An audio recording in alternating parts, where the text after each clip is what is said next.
Tell me when. Are we starting? Starting. Okay. Hi, everybody.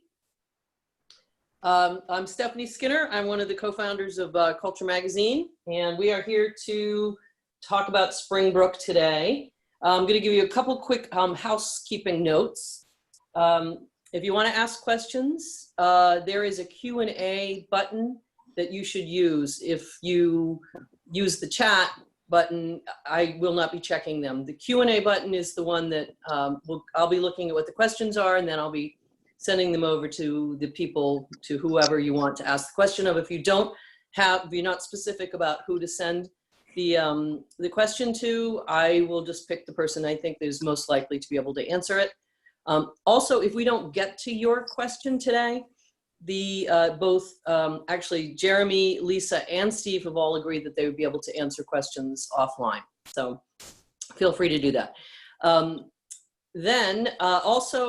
Hopefully you've all took your cheese out an hour or so ago, so it's ready.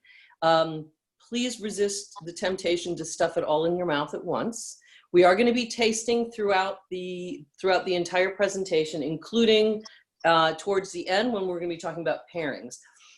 We are going to be actually, this is supposed to be a interactive, so I would love it if you guys would tell us what you think goes with it, any words that you have to describe any of the cheeses as we go along. This is not a one-way presentation.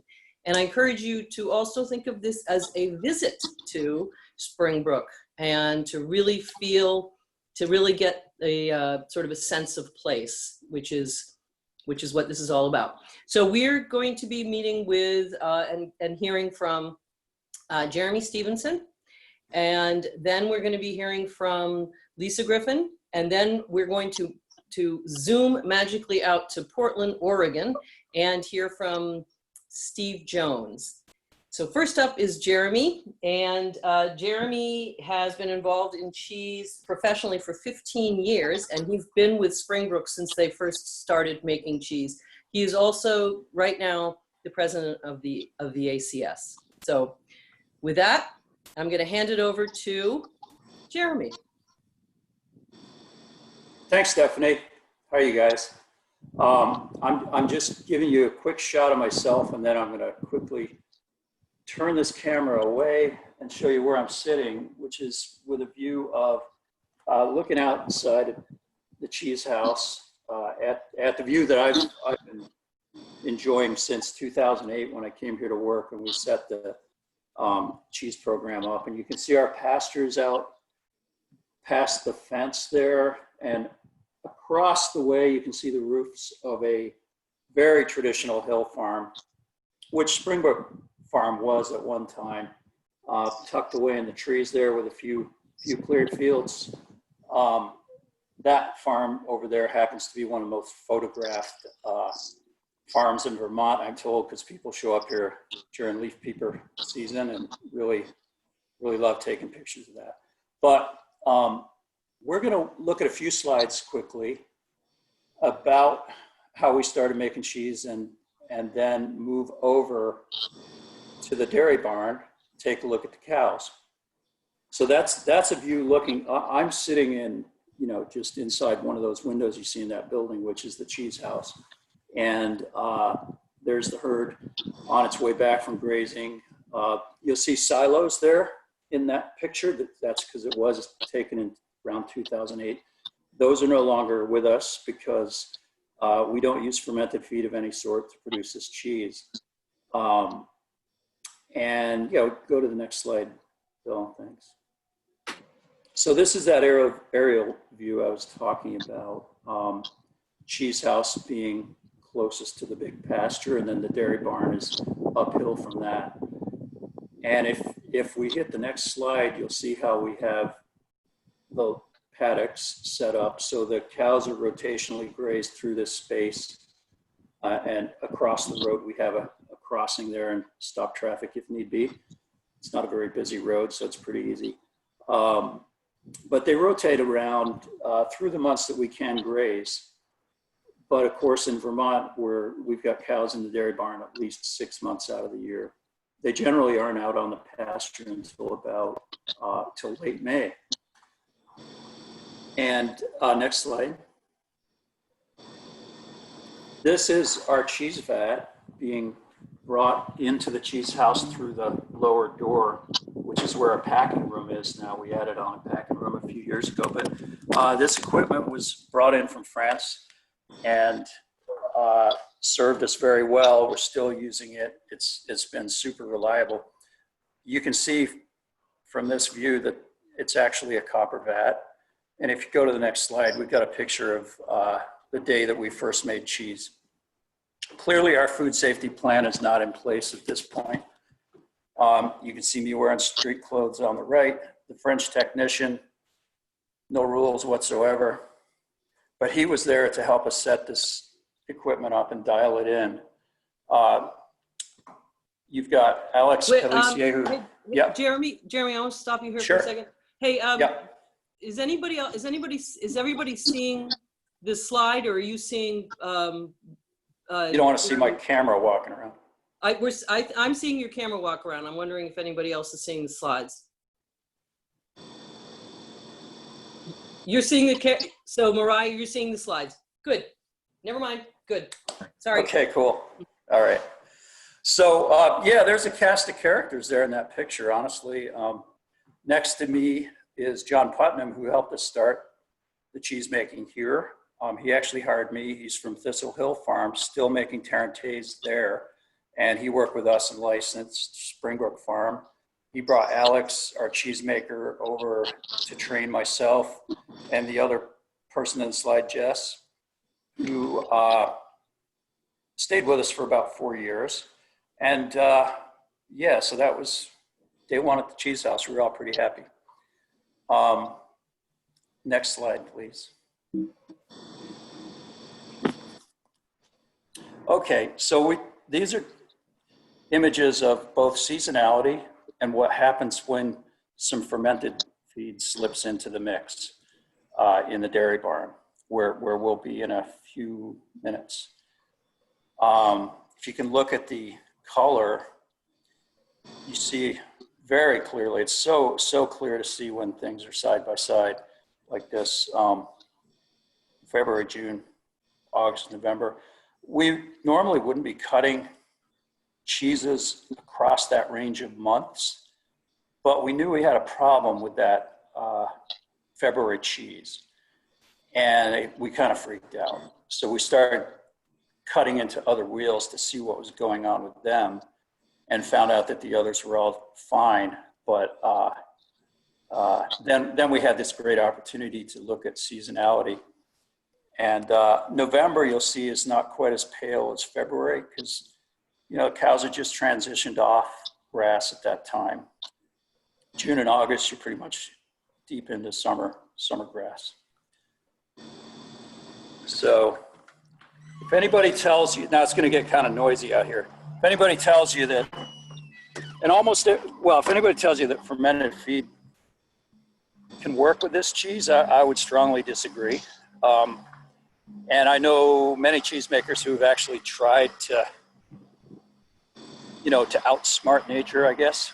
And there are additives you can use to suppress the microbes that cause these problems. But if you're making a straight on raw milk cheese and you're not modifying the milk, you don't want fermented feed. So I'm going to get a piece of Tarentaise on a cutting board here and ask you guys to taste. And I know, Stephanie, you wanted to mention to folks to taste as we go along, right? Right.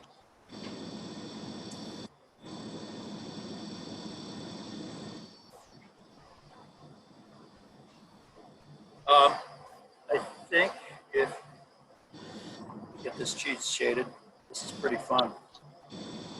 It's reality TV. Do you want to go to that, Bill? You can go to my camera now, I think. So this is the Tarentaise, not the reserve that we're starting with, just to make it clear to everybody. So we look for a tight paste. There's a crack there. The cheese has been out for a little while and moved around, but typically we are looking for a tight paste. I'm sorry about this camera, guys. The other thing I like to look at that I'm very proud of with Tarentaise is this this tight rind development right here. You want that pretty sharp transition, not more than a quarter inch. This cheese is approximately a year old, what you're tasting. So if you're getting a much larger transition from the rind into the paste, well, for one thing, it's going to be really dry right there. The other thing is you're going to lose a lot of money, because that means you're losing moisture into your cave. So the trick is to keep the outside of the cheese at the right humidity, and Lisa will be talking about that more. So I'm going to flip the camera around to the cows now. And, hopefully, There they are. There's the girls. They're the girls. Yeah, so they're in. We're looking at, like, right now it's about, it's got to be the low 90s, I'm going to say. An ideal temperature for cows is going to be 55, 60. Wow. So they like shade or being in a nice, well-ventilated barn like this. But, you know, their production drops a little bit in these hot days. But overall, you know, Vermont is an amazing climate for these animals. And I guess, how are we looking for time, Stephanie? Is that what Hold on. You got some time. You can, if you're. Okay. Yep. So the other thing I'd like to talk about with Tarentaise is the fact that, as we showed coming into this, these animals, the equipment is from France, and our tradition of cheese making is very French.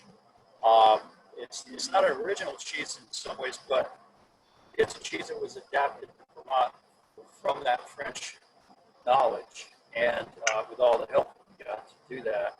But the really cool thing is now we're working with Jersey cows as opposed to the Tarentaise breed, or there are two other breeds that are part of a herd mix that would go up into the Alps and make some of these traditional alpine cheeses. So that's a big difference. And of course, our climate's actually a little more harsh than parts of France, because they don't keep the cows up. I just want, I'm sorry, two things. Jeremy, some people are saying that there's, the sound is a little bit difficult. So if you can try to, I'm not sure if you're on earbuds or what's happening, but if you could try to be careful about that. And then the other thing is just for everybody watching, we are going to be tasting the Tarentaise Reserve at the end. So we are talking about Tarentaise right now first. Okay?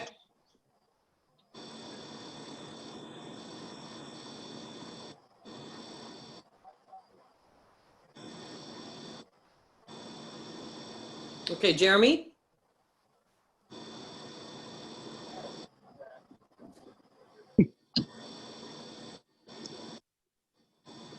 Okay. Are you back? I am back. All right. I think we should shift over because there's a lot of fans and noise here. Okay. So let's go to that aging room. And then we'll be back up here to talk with Carly Hagedorn, who's the founder of the Farms for City Kids Foundation. Okay, so we're going to go talk to Lisa. Or are you going to, I'm going to take them over to Lisa now? Yeah. Okay. So we're going over to the aging room, the dairy, whatever. And Lisa is a CCP. She actually found her way into cheese through culinary. She had a cheese shop actually in New York. Yeah. We did a lot. So what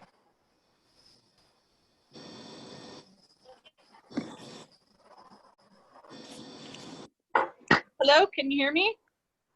Yes, I can. Hi, I'm Lisa Griffin. I'm here in the aging room with my colleague Simon. I'm going to actually flip the camera so that I can move around a little bit and show you guys some stuff.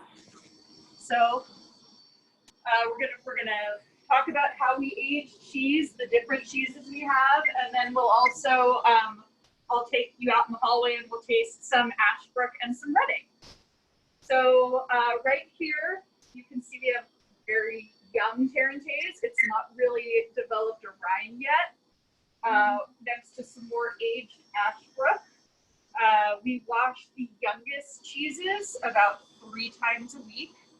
And then as they mature, we wash them a little less and less, so that medium, like in between aged cheeses get washed twice a week, and the oldest cheeses get washed about once a week. The Tarentaise will age for between around 9 months. Our very favorite wheels that we taste, we'll put aside for reserve, which Steve is going to speak about a little bit later, but those will get aged for about 18 to 24 months. And then the Redding and the Ashbrook all get aged for 3 to 5 months. 3 is the ideal, but if they go a little bit longer, they actually still taste absolutely fantastic. And I think that's what we're going to be tasting in a few minutes. So the youngest cheeses we will wash with morge, which is brine, so saltwater solution that has the cultures in it. And that really helps develop the Brevibacterium linens, those beautiful, stinky, funky, meaty, lovely cultures that are those beautiful orange colors on the outside of the rind, and help develop the flavors as well as keep the bad bacteria out of the cheese. We only age on wooden boards. And let me show you some more of the... Hey, Lisa? Yeah. Lisa, quick question. I'm sorry. Yeah. Why does the Tarentaise have a slightly concave edge while everything else is sort of, or is it convex? I don't know my concave from my convex, but whatever. We start out everything when the curd comes out of the vats and through the GSV machine, then we put them into round molds on our pile press, so we stack them vertically. But when Redding and Ashbrook are done being flipped, we'll put those directly in the brine tank. The process for molding the Tarentaise is a little bit more complicated and traditional French cerclage hoops. Okay. So once those come out of the round molds, we put those in the hoops and we turn those several times in cloth. And then we press them 3 different times, but it's much more hands-on and complicated. But those cerclage hoops they're not only concave, but they have those ridges on the outside. Mm-hmm. Cool. Okay. Thank you. So here is, we'll go over here. So here you can see some of the very aged Redding versus like the very, very youngest wheels. Looks like these are from the 24th. So this is just basically out of the brine tank, probably only washed once or twice. You can see how it's just it's got almost a more puffy texture to it. It's still kind of malleable, Mm-hmm. versus like these cheeses that have been washed since, these look like March. So these are the oldest wheels, and you can see how they're much more mature. They have those beautiful orange rinds, and they're a very different, they have that whole Brevibacterium linen thing going on. Just back to the question about the Tarentaise, the shape of the Tarentaise. Teresa Lieberman has asked whether or not it would be possible to see some of those hoops things. You want me to? If it's possible, I don't want to. I'm gonna take the camera. Simon's gonna go get one, and I'm gonna flip the camera back around while he goes. Okay, cool. Thank you, Simon. He'll be right back. He'll go get one from the make room. It's just because we have cheese being made and taken out of the vats in there, so I don't want to bring you in there. Gotcha. Plus, it's also, so right now it's about 50-ish degrees in here, which is what we would want. But in the make room, it's one of the hottest days of the year here in Vermont, so it's very, very warm in there right now. Okay, so I'll just flip it around. Hey, Simon. Hello. A guest appearance.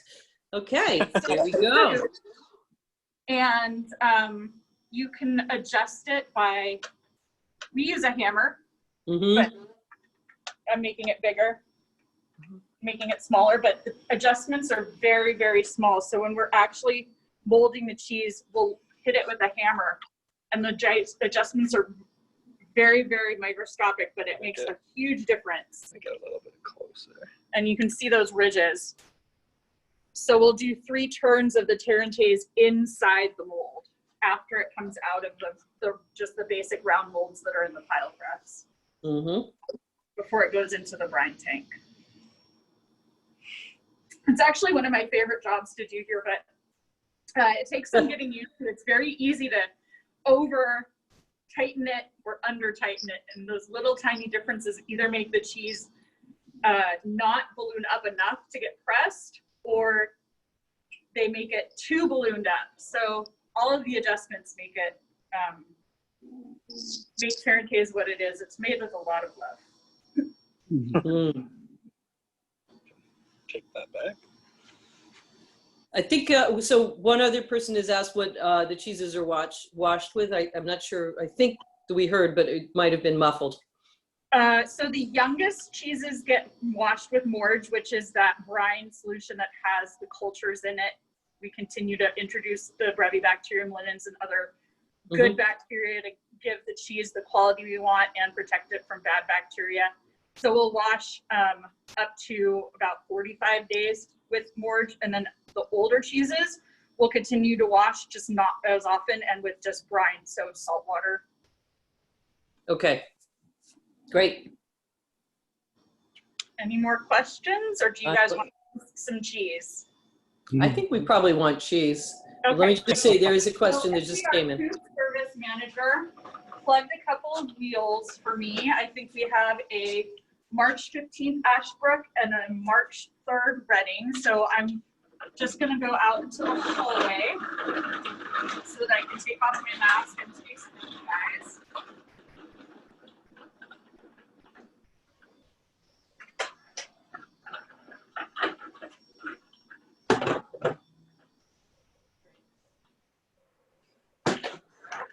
Okay, so let's do Reading first. So this is on the older side of what we would age it, but it's still really nice. It's got that super fudgy texture. I always smell anything before I taste it, but especially cheese. And I love that it kind of has that like buttery, popcorny, really kind of, I don't know, nutty quality to it. And then it also has those meaty notes, but that sour creaminess to it as well. What I like about both these cheeses actually is that they're great with both savory and sweet pairings. I think cornichons and olives go just as well with Reading as something like a honey or a blueberry jam.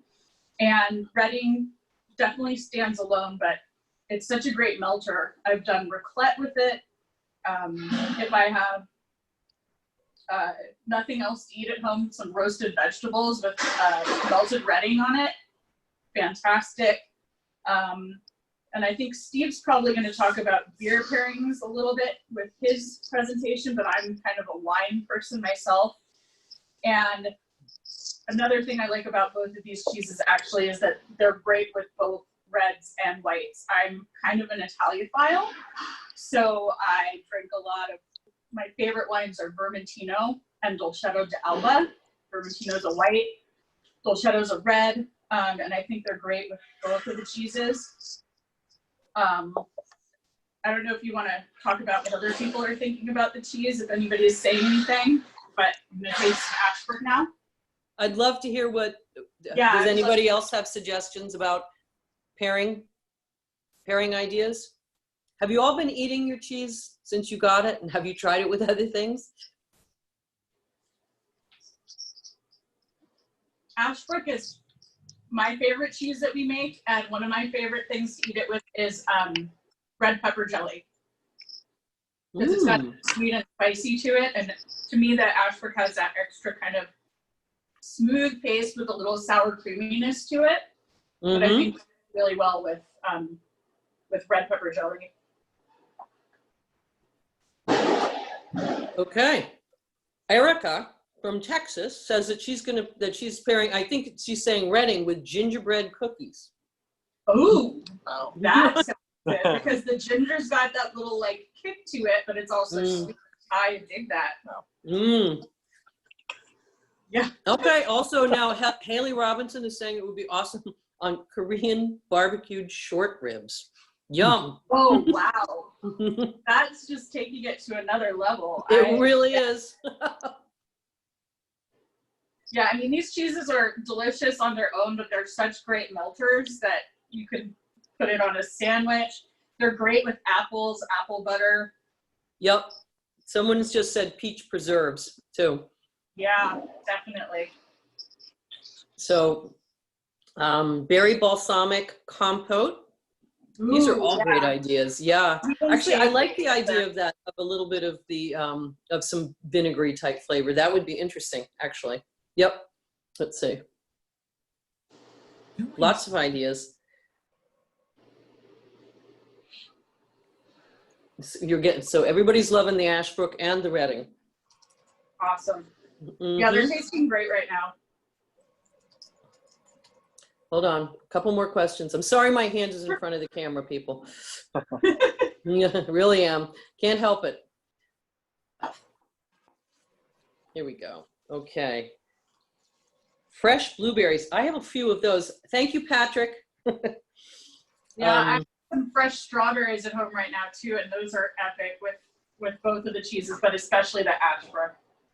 Kimberly Judd says the first time she's tasted this cheese, the Ashbrook, she thinks the Ashbrook would be great with dark chocolate. Yeah. Really, yes. Caramels with both. Somebody's loving the Reading. Wow. Okay. Fantastic. Lots of yums coming. Good. Great. What is that? What are those things behind you, if I can be so rude as to ask? Those are like these are the brushes we use. So we use this. It's hard to tell probably from the camera, but this brush, the bristles are a little bit softer and shorter. Okay, so that's what you use to brush. On older cheeses. And then as we're starting to develop the rind, we'll use the brushes that are a little bit firmer, not as soft, and a little bit longer. So once the rind really starts to develop, we'll switch to the brushes that are a little bit softer, because we don't want to irritate the rind too much. We want to continue it to grow, but we don't want to scrape it off. Let me just see. Somebody just asked, I'm trying to see who it was. Somebody asked what the butterfat content is on the Reading. Brenda Athanas. I'd have to pull that up. If she can email me, then I can send it to her. Okay, you got that, Brenda, right? I don't know off the top of my head. Okay. Got it. Okay, I think that's. Or should I hand it over to Steve? I think it's probably time. We're at 4:30, so I think it would be time to go over to Steve. We're going to try to leave some open time at the end for additional questions. So, if you're ready, and Bill, you're ready, we're going out to Portland, Oregon now, and it's important to point out that it's Oregon because there is a Portland, Maine as well, and apparently people in Maine get a little put off by that. Anyway, Steve has been in the cheese industry for 23 years. And he was independent, has been an independent owner of the Portland Cheese Shop for over 15. He is a CMI champ, and he's been with Springbrook since January. So take it away, Steve.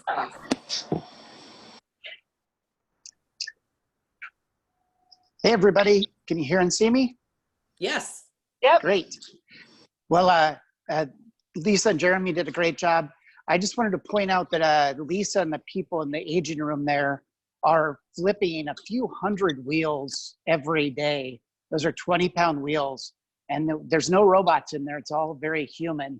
So it's a pretty amazing thing that these guys are touching these wheels so many times throughout their lives and doing an amazing job.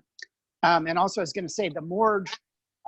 One way to think about it is kind of like sourdough starter. So it's you're feeding the morge with the cultures that are already in the cave. So that's just continuing that through all the cheeses in the cave. Well, I pulled the best straw of the bunch today. I get to talk about the Tarentaise Reserve.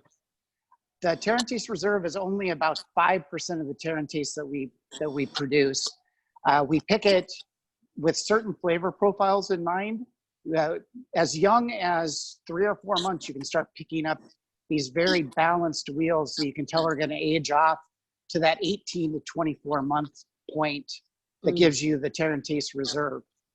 So it's the same exact make as all the other cheeses, but it's just very, very, these are the perfect example of what this cheese can become.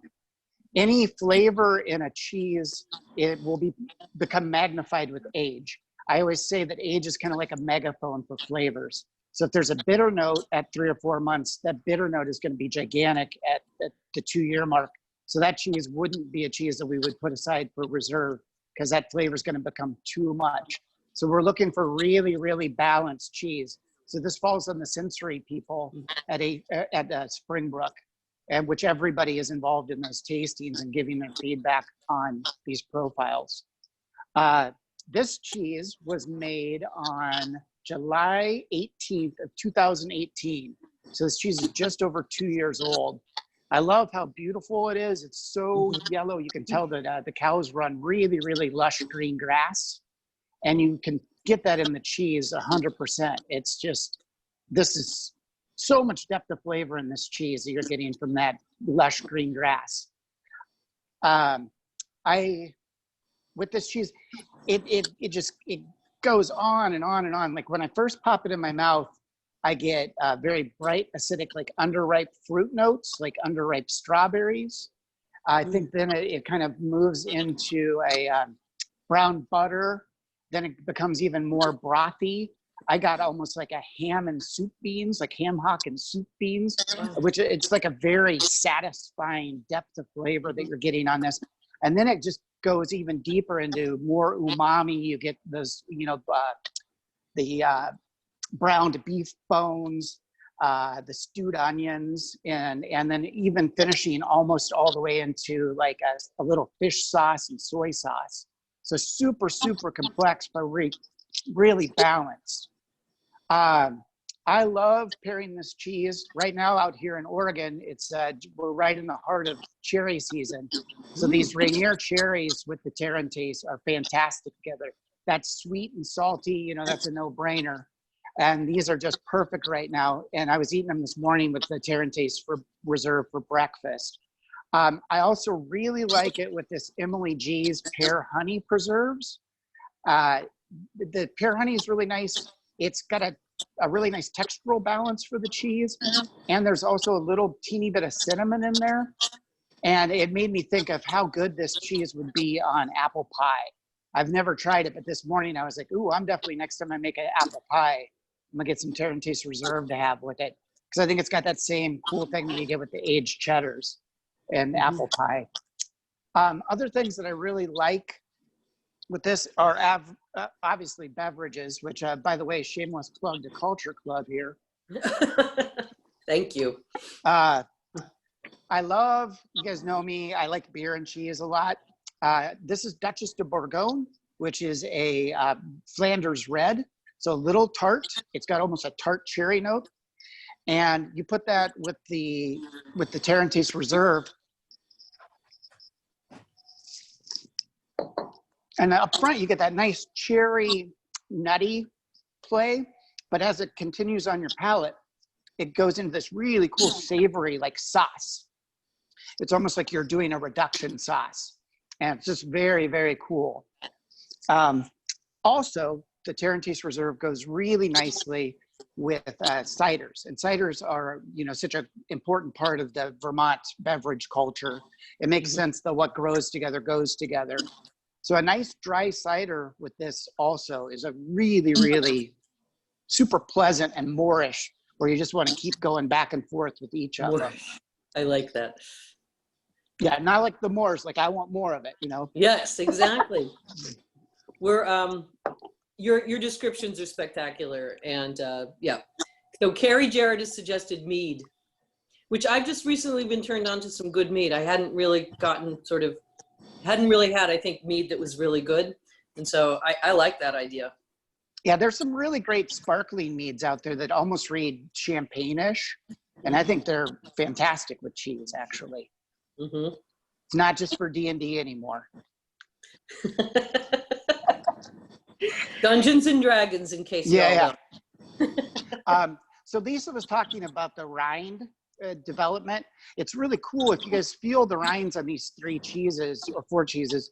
You know, with the Reading and the Ashbrook, they're very tacky. You know, they've dried out a little bit because you've had them out for at least an hour now.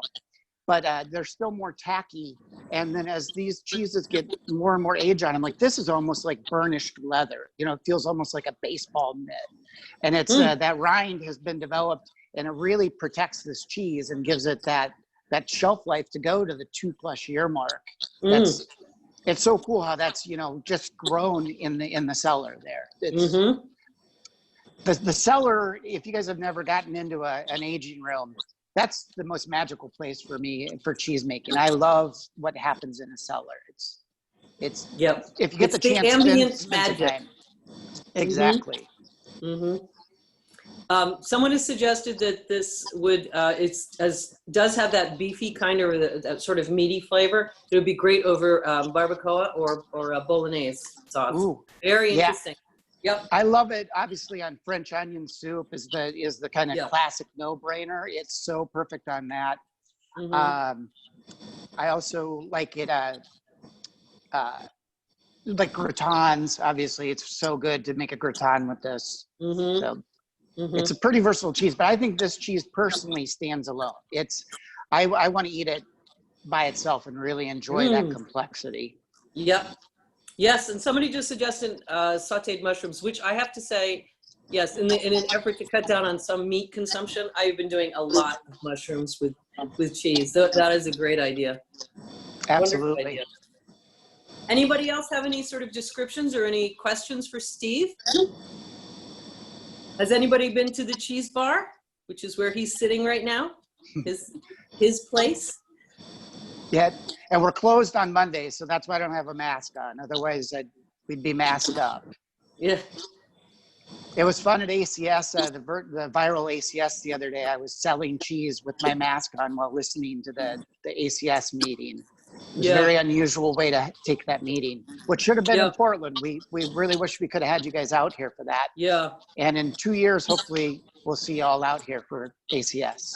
Let's hope. Yeah.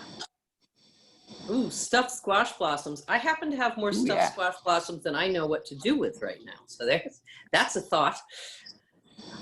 Okay, and let me just check and see if there's any other questions that directly related to this part.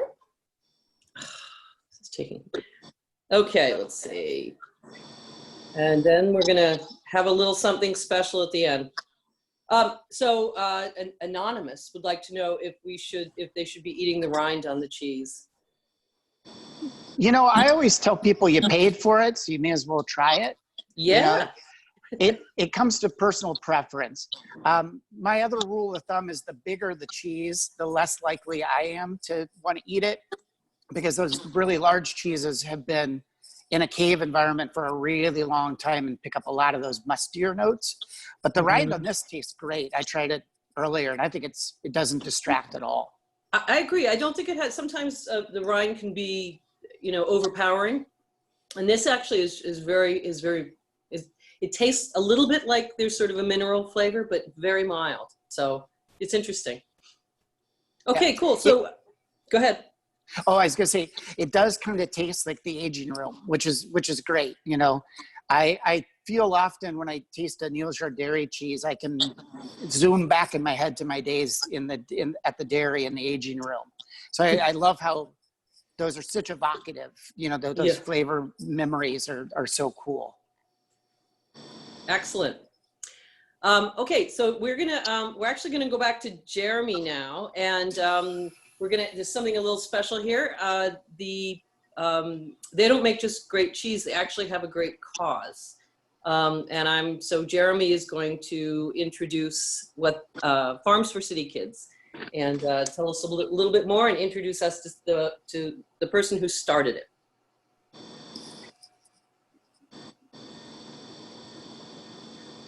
So,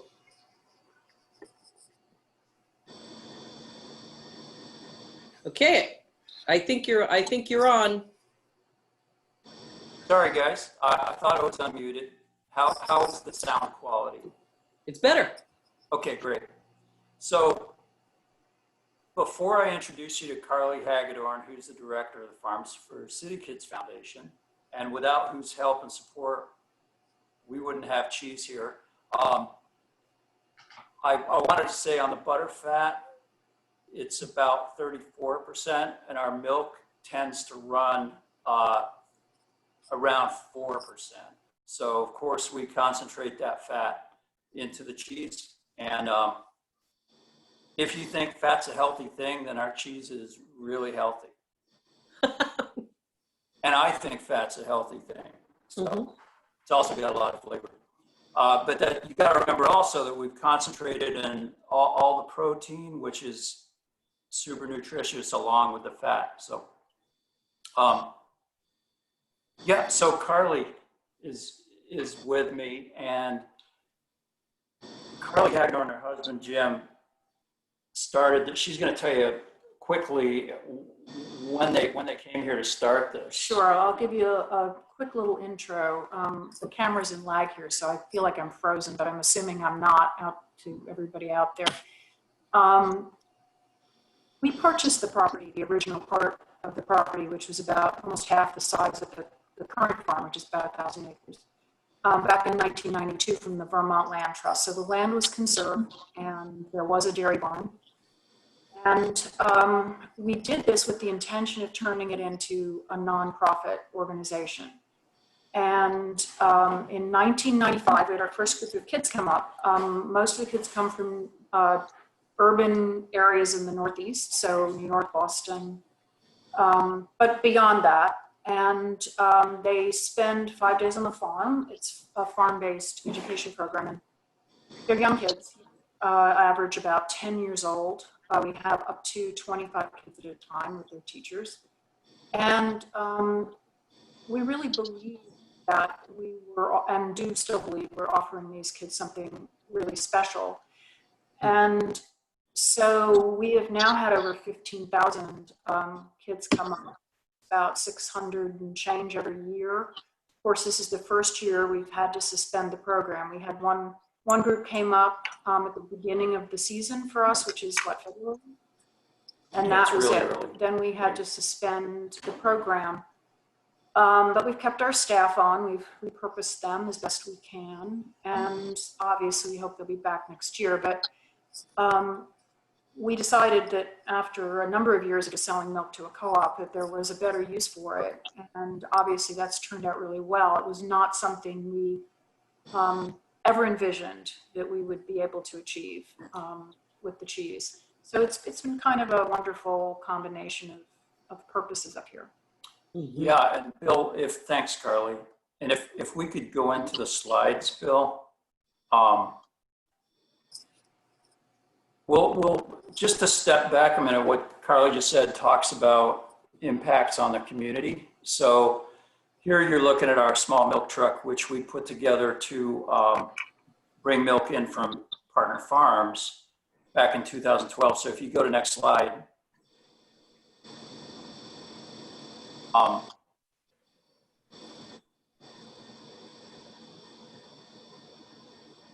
Seeing another one other than this.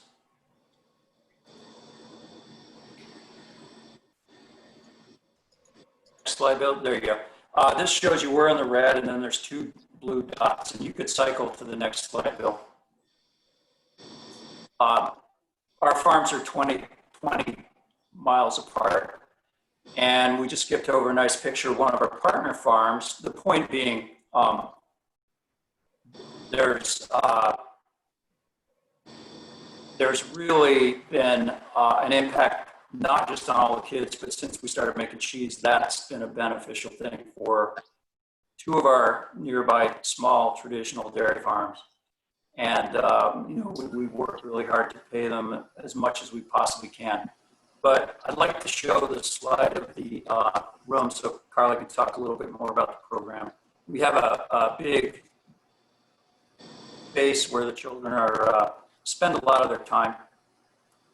Should be the next slide.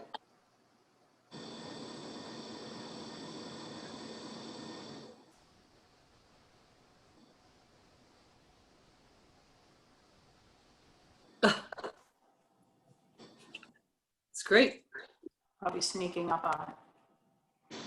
There we go. That's the main space at the dormitory, which was purpose-built for the kids. They have bunk rooms. They have a beautiful timber frame living room, dining room area. Something that is important to mention along the lines of what Jeremy was saying, we're currently the largest employer in our small town. And when my husband and I began this over 25 years ago, there were, I believe, about a dozen dairy farms in the town of Reading. And now we're the only one that actually produces milk, as far as I know. Yeah. And so it's very sad, but it's also really wonderful that we've been able to participate in something that preserves this part of New England heritage, and like Jeremy was saying, making it possible for other farms to stay in the dairy business. So anyway, that is the dormitory. It was built by a local timber frame company. And it's seen a lot of visitors over the last 25 years. Yeah, and you'll see the slide of the kids with a sat bucket. The season starts very, very early in the year. I think we've got one in there of a young student aging a wheel of cheese. Yep. Tarentaise.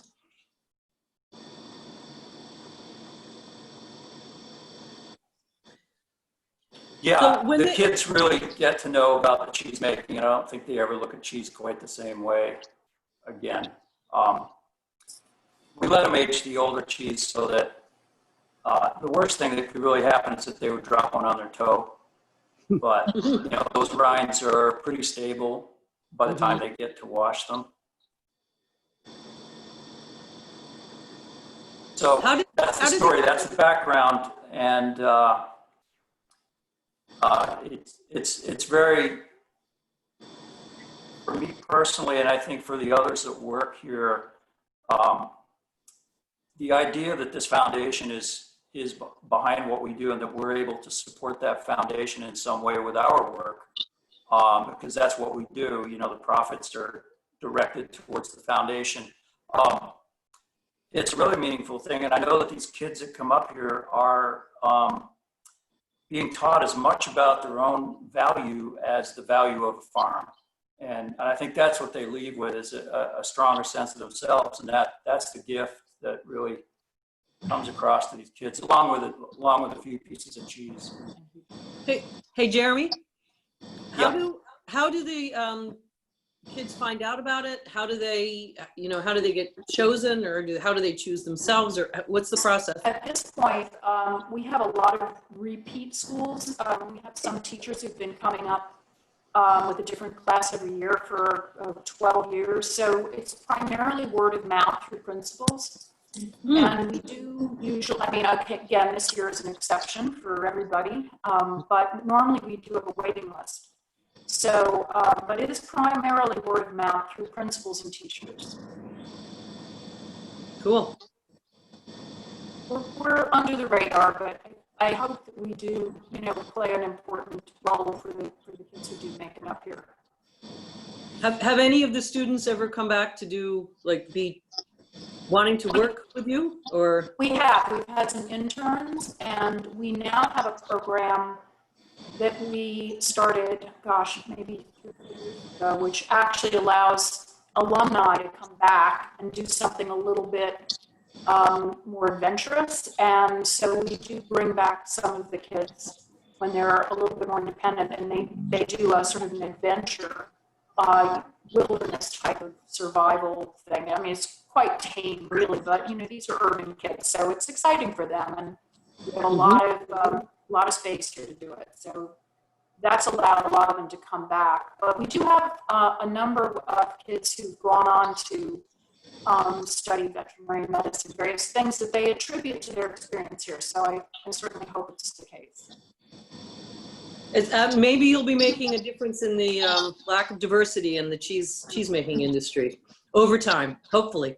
Well, it would be nice to see. And, you know, one of the things that's changed a lot since we started this program, there was really very little presence of, you know, farming in urban communities. I think everybody knows about green markets, everybody knows about rooftop farms, and you know, slow food and local, and you know, that's become a really big thing. So I think it's not such a hard connection for these kids to make, that it is a very viable path in life, and it isn't as remote as it was when we started this. Mm-hmm. Mm-hmm. Yes. Well, okay, does anybody have any questions, comments, thoughts? Anybody want to sing a song? Yeah, we do have a question. Someone, Chris Piriathi, excuse me if I butchered anybody's name. We'd like to know what you do with the whey. Yeah, the whey has been, we've done several things with it. We've fertilized the fields. We have also raised pigs, but we do have a lot of whey, and so a lot of it ends up in a manure pit and is then again transferred back out to the fields with the manure. So yeah, we don't make whey products because our cheese is raw milk and we don't have a pasteurizer. So we were told that unless we pasteurized the whey, we wouldn't be able to make a product with the whey. Mm-hmm. So it's kind of held us back from doing much with it. And you know, most whey products are very fresh, like whey ricotta. Mm-hmm. Kelsey would like to know, this is actually this is going to be a long answer, so I'm going to probably want to push some of this to an offline conversation, but would like to know the difference in the cheese making process for Tarentaise versus Reading. I'm assuming beyond the cultures and beyond whatever. Really, it's not that long a conversation. I mean, oh, good. The primary difference is moisture content. And so what a cheesemaker is doing is taking the milk, and when they begin the process, they've already decided approximately what their target moisture content is for the cheese. And the steps you take in terms of culturing, but then coagulation and cutting the curd determine how much moisture you're going to leave in that remaining curd, which will then become cheese. So between Reading and Tarentaise, it's primarily a difference in the size that we cut the curd. There is, I believe, we have one other culture that we add to Ashbrook that's not in the other two. I think that essentially, though, the big difference is that moisture content, because when you change the moisture content, everything else in the cheese changes. So it's, you know, it's a very focused chemistry experiment, and water interacts. And so you get completely different interactions with a different moisture level in the curd, which gives us that different flavor. So when you taste the creaminess of Reading, you're actually experiencing a higher moisture content. It's actually not a higher fat content. The fat content of Reading is lower than Tarentaise, for example. Mm-hmm. What else? Yeah, I think it's really important that in the case of Tarentaise, we're cooking the curd. So we're taking it up to about 120 Fahrenheit. And that again expels moisture. The Reading is just heated to pretty much body temperature. You know, it doesn't go much above the high 90s. And again, that means that there's going to be more moisture remaining in the curd, because when you heat protein, it shrinks and that expels moisture. So the less you heat a cheese, so a soft cheese like brie is going to have a very similarly low make temperature. Mm-hmm. Then you get into pressing and some other things. And there are some pressing differences between Tarentaise and Reading. Big one is moisture. Hey, Jeremy, is what was, so how did you, so I know that Tarentaise was sort of the beginning cheese, but what was the creative inspiration for Reading and Ashbrook? Where did that come from? Well, to be honest, we were looking at the numbers, and it really started. We're having bad sound again. Okay, start. Oh, can you hear? Let's try it again. Hear?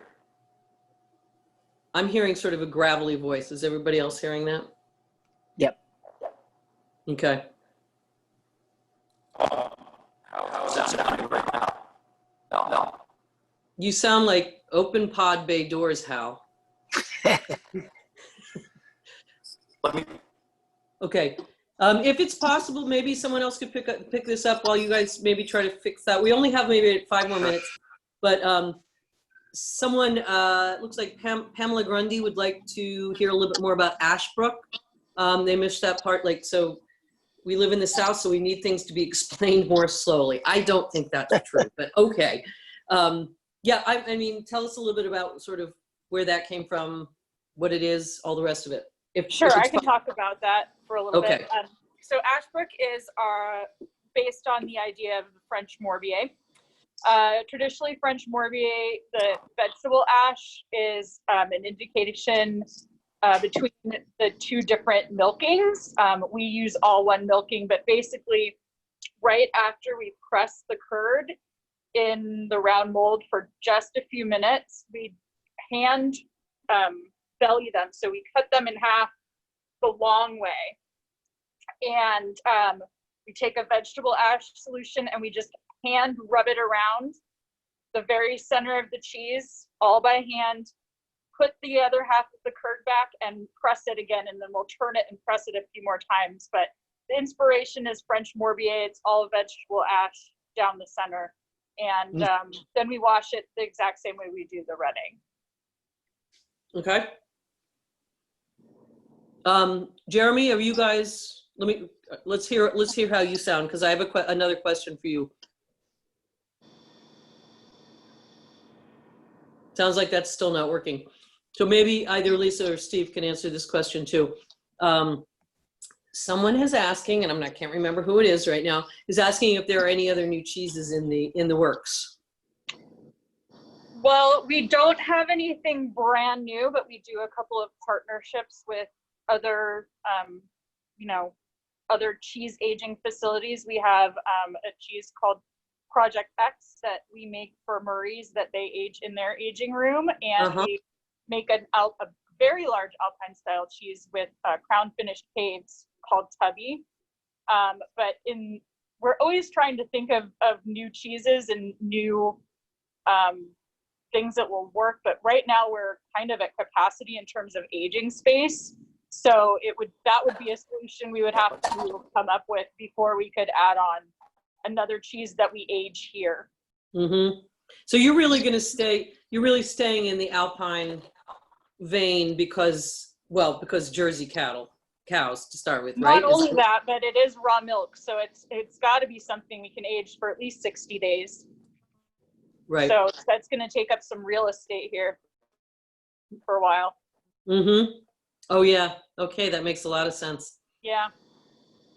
Okay. Well, this is miraculous that Jeremy has been silenced. How often does that happen? No, anyway, sorry, Jeremy. Can you hear me now? Yes, now we can. Oh, you're in trouble. Carly's gonna say goodbye to you guys. Okay. Thank you, Carly. Anyway, I'm saying goodbye. All Guys. right. Yeah, no, did you guys get it all figured out without me? Yes, Lisa was terrific. Excellent. So I'm sure there's lots more questions. There was a question about raw milk. I'm going to let that one go offline. Is there anything else that sort of, any other questions that you want to get to while we have these wonderful people on our, on computer? Oh, let's Stephanie, see, hold on, just checking. Yes. does everybody have our email addresses? That's a really good question. I will, Bill can answer that. I'm sure he can make that happen. I did get the question, Jeremy, that I told you that you were going to get, which is how many wheels can they fit in your aging facility? There you go. Yeah, go ahead. Oh, didn't you answer it? No. Okay. Well, the answer is approximately 4,500. I think Lisa said we have that many there now. If you really worked hard, you might squeeze in a few more, but not many, right, Lisa? Yeah, we're getting pretty close to being full here. Yeah. Okay. So buy our cheese. Yeah. Buy some cheese. Take good care of these wonderful cheeses. I think we're essentially at 1 minute before 5. Final question. Do you make cheese every day? And if you don't, do you refrigerate the milk in between? Yes. Ooh. Yes. We do not make cheese every day. And the milk is refrigerated in the bulk tanks at the dairy farms. Mm-hmm. And we pick it up every 2 days. Ideally, we don't want milk older than 36 hours. That's kind of a cutoff point for us. Legally, you're allowed to make it with milk much older. Mm-hmm. And it is cooled down generally to about 40 Fahrenheit. Also, somebody is asking how COVID has affected your business. Well, it's safe to say that it's cut sales by about 50%.